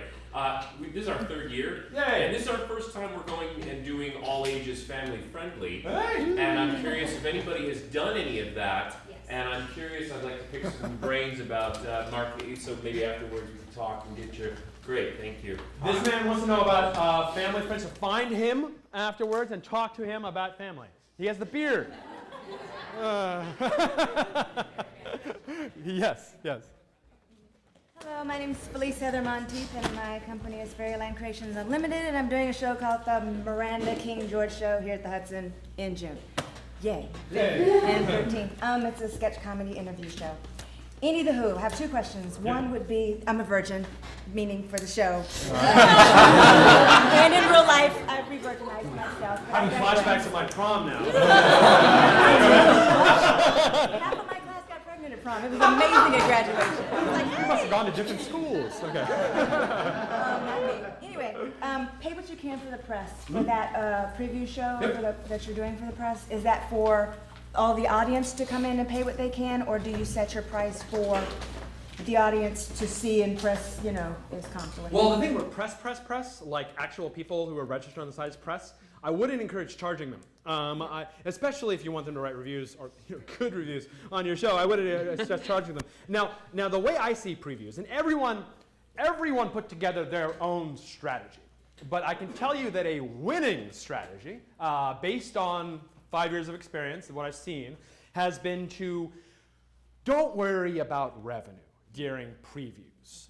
Worry about revenue all the other times, but not during previews. The goal of your previews, and you can have one, you can have two, I wouldn't really suggest more than two, is to get butts in seats, to get the punchers to come in and sit down. That is the goal of the previews. That means pay what you can, free tickets, heavily discounted tickets, that's the key. Because what you want is people to go on and then make an announcement. If you enjoyed the show, go to HollywoodFringe.org, find our project, and write a review on your show, like posts or pre-curtain speech or both. If you didn't enjoy the show, we're actually not published anywhere. So get them to write reviews on your show. Invite key people that you know and that you meet at these events to come see your show. Try to get word of mouth going. That's how I see the purposes of previews. We've called them, the reason we don't necessarily call them press previews, although you can call them press previews if you want to. You can call it whatever the hell you want. This is our press preview. It's because for us it's more than just press. You want to get people who talk that aren't necessarily press to come see the show, and that's key. So fill the house however you can, get people to write reviews, get actual press there, that's terrific, and just to get you going on a good note. And that's the goal of previews. Okay, my second question would be the participant button. I heard everything you said and I wrote it down and I still don't get it. Thank you, sorry. Okay, thank you for telling me, because that means there's probably other people who don't get it as well. Okay, starting in 2011, we introduced this thing. We had this really shitty card the first year that didn't work. Yeah, again, this really shitty card in 2010 that didn't work. In 2011, we introduced the idea of the button. The button is a bit of a Fringe collector's item. For the really cool people that have been here since 2011, they have a button for every year, and it's fantastic. It is a physical button, as Con shows. That was last year's button right there. And if you have that button, and you were registered on the website as owning a button, then you can go to a Fringe show, or you can purchase a ticket through one of the Fringe box office mediums, and you get $1 off. That's basically, we call it our community discount. The benefit of the button, besides just getting $1 off shows, it also is kind of your badge. I go to other Fringe festivals, and I want to talk to strangers about shows, because I see a lot of shows at other Fringe festivals. But the problem is I don't know necessarily who else is quote-unquote fringing, right? To Fringe. I fringe, you fringe, we fringe, we all fringe. But if I see someone walking down the road with a button, I feel fine saying, hey, how you doing? Have you seen any good shows? What have you seen? Good shows, bad shows? What should I avoid? Oh, okay, thank you. And that creates a little word of mouth. The point is to sort of bring everyone together. You have a button, that means you're a part of the Fringe community. That means you probably have opinions on what to see and what not to see. So in addition, and then also varies with the discounts. It gets you a discount at the bar, too. Yes, and that's key. One of the big things is our bar manager right over here, James Warfield. He will be getting you drunk this June, or at least buzzing. He will be giving you buzz this June. Please don't drink and drive. I say officially right now, do not drink and drive. Okay, good. Drinking Fringe is okay. Just don't drink and drive. It gets you a really fantastic discount at our bar at Fringe Central. We sell non-alcoholic beverages as well. But note, we also sell quite a lot of beer and wine. And it will get you really great discounts on them. Understand everyone's on a budget, everyone's trying to do those things, so the least that we could do is to give you a frosty brew for a discounted price. And that button gets you a discount on that as well. That answer your question? Yes. Terrific. Yes. I'm Lee Curran, and the show is Why Water Falls. Now, I'm of a certain age and I don't have Twitter. Yes. But I will get Twitter. Good. I just don't understand how it works, and I just need someone young to meet me afterwards.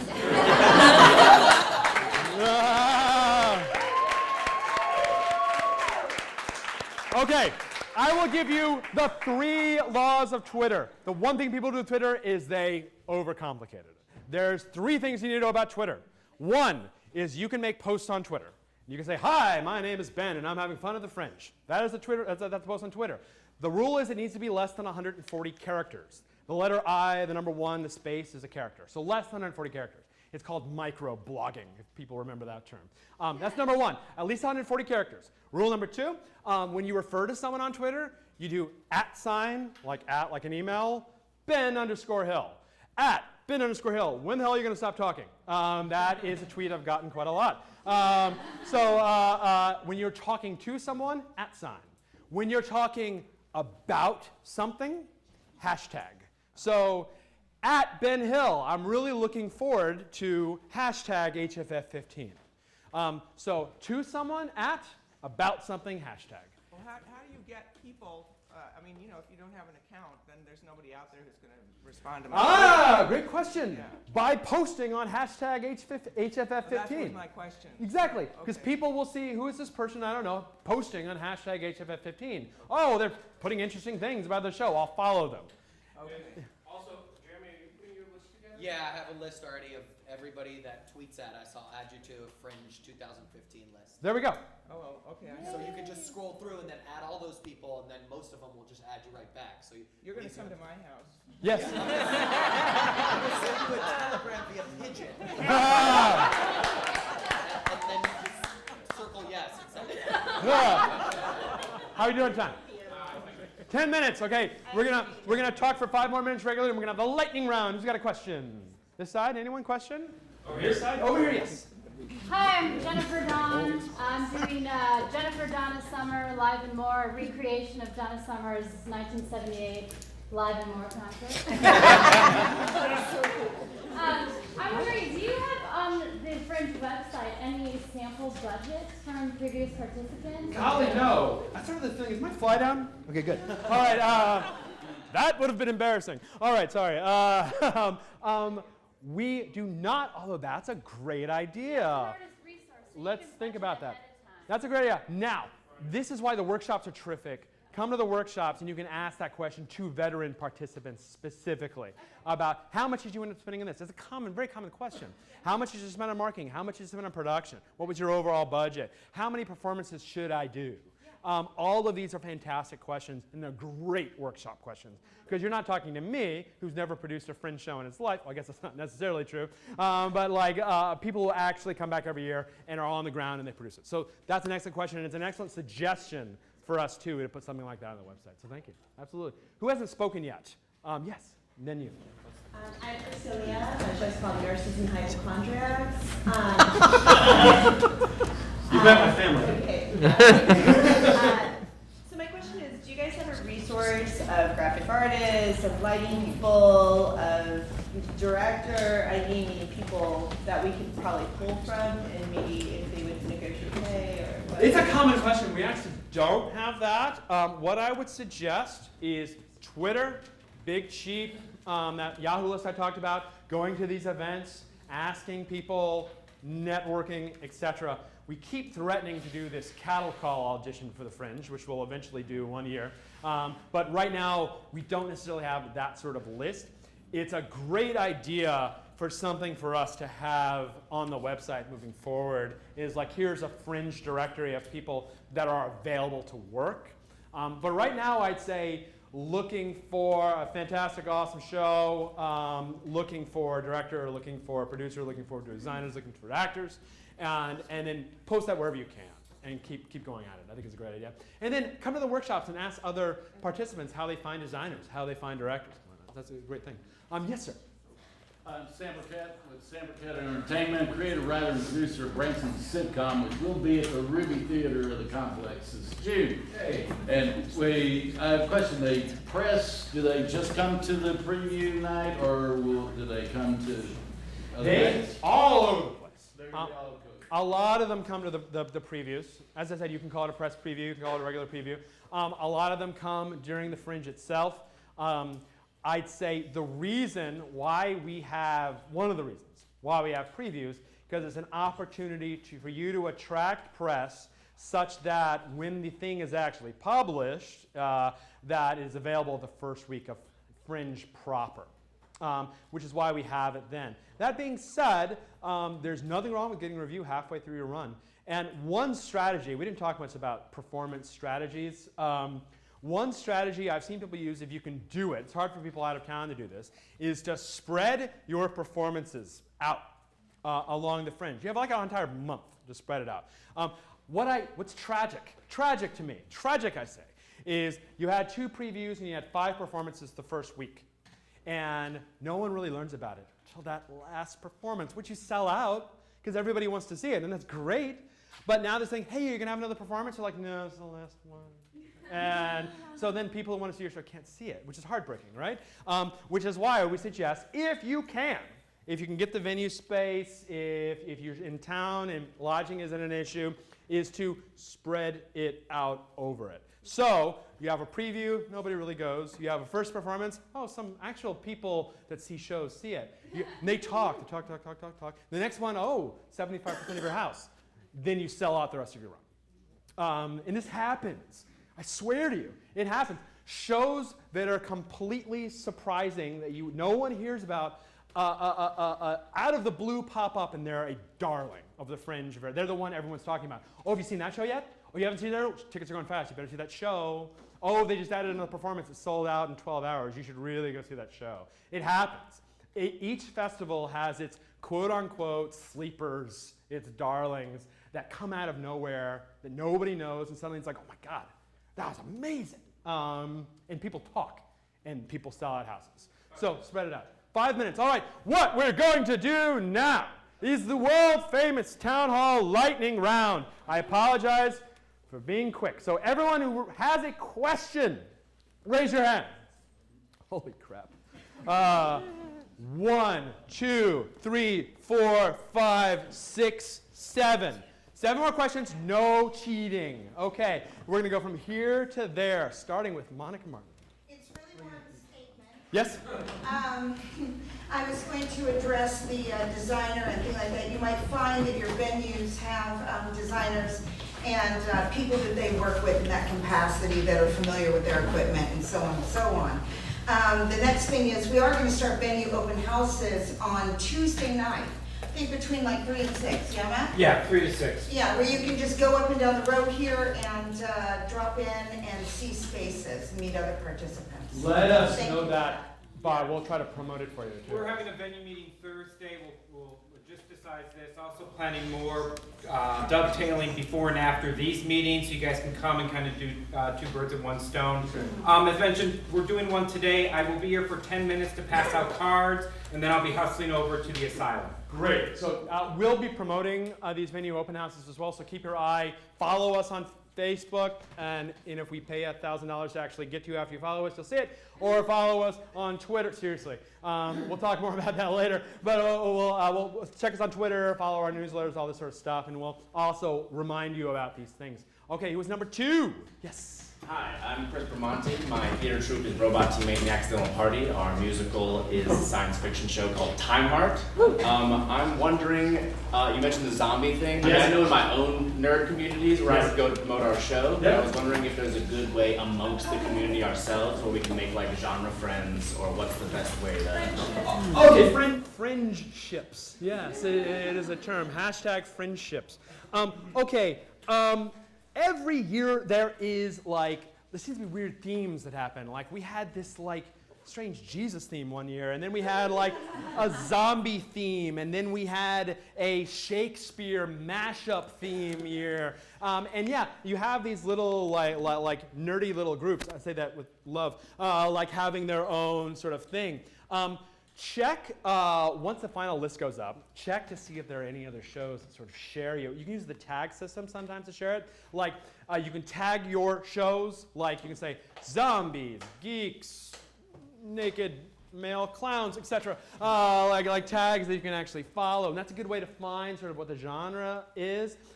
Come to these events, you're doing the right thing. Listen to what other people's shows are, seeing to sort of match yours. And then you can create little like Survivor like alliances within the Fringe to sort of cross-promote one another within a genre. Amongst 300 plus shows, you might find that there are several that share your genre. This is a good start. Twitter, of course, any other zombie shows out there, stuff like that, and you'll be able to find that. Maybe you can do some sort of like get the zombie package sort of thing.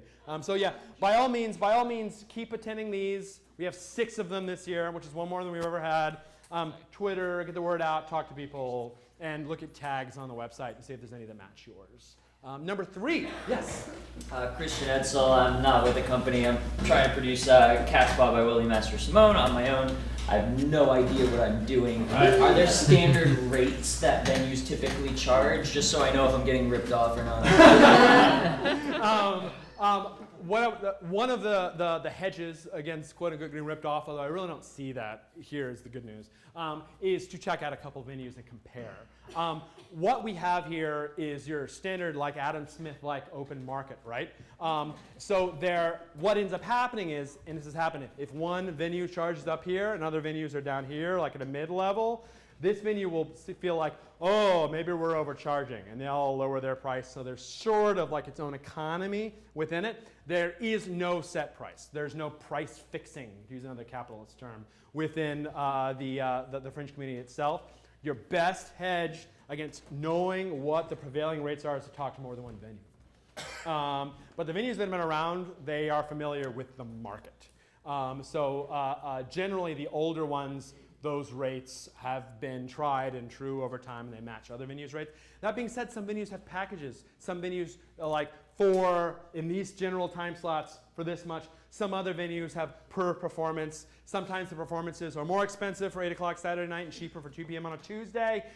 It depends entirely on the venue. Your best hedge against getting price gouge, again, I don't see that happening, but your best hedge is to check out more than one venue. Great. Number 4, yes. James Esposito, Chrome Theater, and by the way, I'm also one of the co-moderators of the Yahoo group Big Cheap. Excellent. There you go. Answer any questions on that. And I'm also a member of the Theater Producers League of Los Angeles. Yay! So the one question I have is, so with the ticket sales that are handled through the Fringe site, hate to bring money back into it, but let's go ahead and bring it back. Let's do it. When do we get paid out from those sales? What a good question. Okay, it is our goal to pay you out within 2 weeks of the festival closing. That being said, we've always beaten that goal. Generally, 4 or 5 days after the Sunday, the last Sunday, you get an email from us saying your settlement is ready. Please visit this website where you will see listed all the tickets you have sold, rolled up by performance, rolled up into project. You can audit all that. It's never wrong, but you can still audit it because we know exactly how many tickets we sold. We ask you at that point, it's never too early to point this out, to fill out what did you sell at the door. Why do we ask you this? So we can present numbers to the press. So we can say we sold X amount of tickets. Because obviously we don't have any visibility of tickets sold to the door. So what we ask you now is, and it does not have to be exact. We ask you for a really good estimate of how many tickets you sold at the door. So if you could track that, you'd be doing us a big favor. You enter those per performance and you verify at that point what address you want that check sent to. So do not freak out if the address that you register and you move is not the address that you want your Fringe check sent to. We also say who should the check be made out to. You have the opportunity to update all that at that point. And then you hit request my check. You go into a queue, and on a weekly basis, we burn through that queue and send out checks. Obviously, it's like big the first week while you're there on the ball. It's good to be on the ball. And then it sort of goes off, and now I have like 1 or 2 a month at this point from HFF 14. So that's how the process works. It's, as I said, we promise 2 weeks. It's usually within 1 before you get that first email saying it's time to collect your money. I think we're on 5 other questions. Yes? 5. My name is Karen Tate, and I'm part of a group of 5 women who are graduates of USC writing program. And we, there's 4 of us here. 5 sirens. 5 sirens, yes. And We each wrote short one acts. I understand that there's, this is first time. Yes. That sometimes certain things are chosen or nominated to be extended. Yes.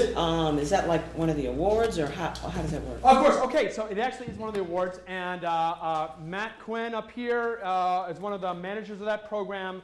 We're running out of time here, so by all means talk to Matt after that, and he'll tell you a little bit about it. In future town halls and workshops, we're going to be talking a lot about extensions, about the Encore Awards. On that last Sunday, the 28th, one of the big awards is the Encore Awards, and the award is you get extended, so with a venue, which is a pretty darn good award.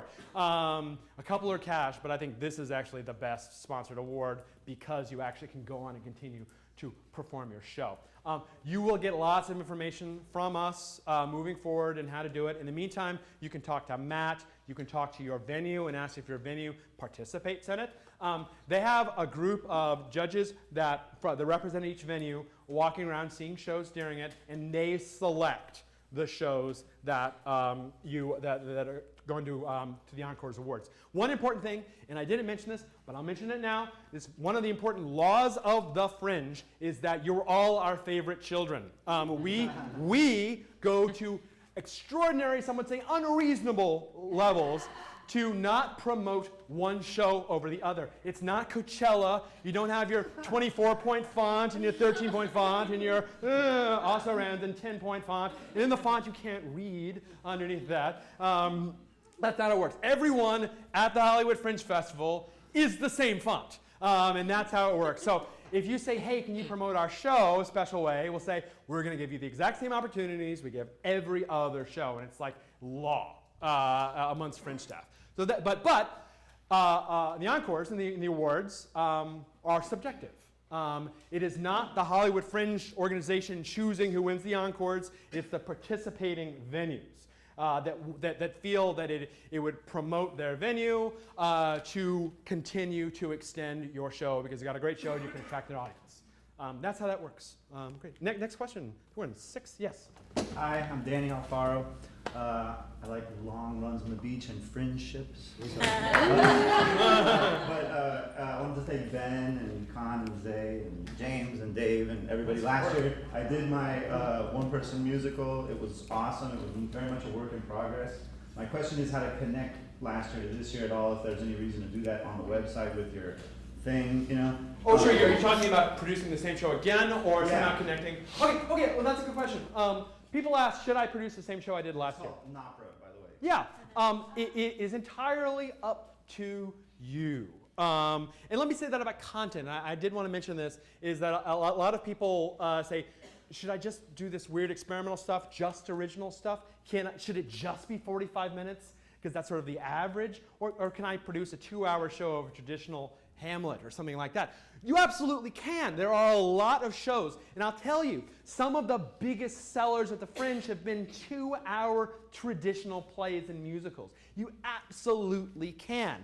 And then a lot of shows are original works. A lot of shows are new takes and mashups of original works. So you can do at the Fringe whatever you want, and you can be successful whatever you do. As far as bringing a show back, if you feel that there is a well of desire to see this show, again, that didn't get to see it the first time around, then I say, bring it back. You will find a lot of people won't see it a second time, I find, because they're using their time, the limited time wisely and trying to see shows they haven't seen. So some of the mainstays of the Fringe that are seeing a show, you might not see them come back unless they really want to see it again, which is possible. Well, not a lot of people saw it the first time, so that's a good one for me. Oh, sure. What it is last year I didn't do any previews. I was very much like, procrastinating. Yeah. Things. And this year I want to really go and take it on tour and do a lot of things. Hey, you're a wonderful case study. Don't procrastinate. Because he went through and he learned, and he's probably looking back thinking, if I had done this and this like Ben told me to do, then I probably would have had more people at my show. I stood and thank you very much. And I thank you for that. So it's entirely up to you. If you feel that's a good strategy, if you feel you can fill houses, if you feel that you're serving the community and putting it again, by all means do. I wouldn't be the one to tell you no. And we have our last question, Miss Cat Primo. Kat Primo, also working on Time Heart. I just wanted to share a few more resources. LA Culture Net is a great listserv where people are like, hey, we're getting rid of theater seats. You can pick them up for free. I also found the California Lawyers for the Arts through that, and they can help you with legal questions, and they do really cool workshops all the time. Also on bitterlemons.com, there's the Bitter-lemons. Yeah, bitter-lemons. The other one goes to like Israel-Palestine site.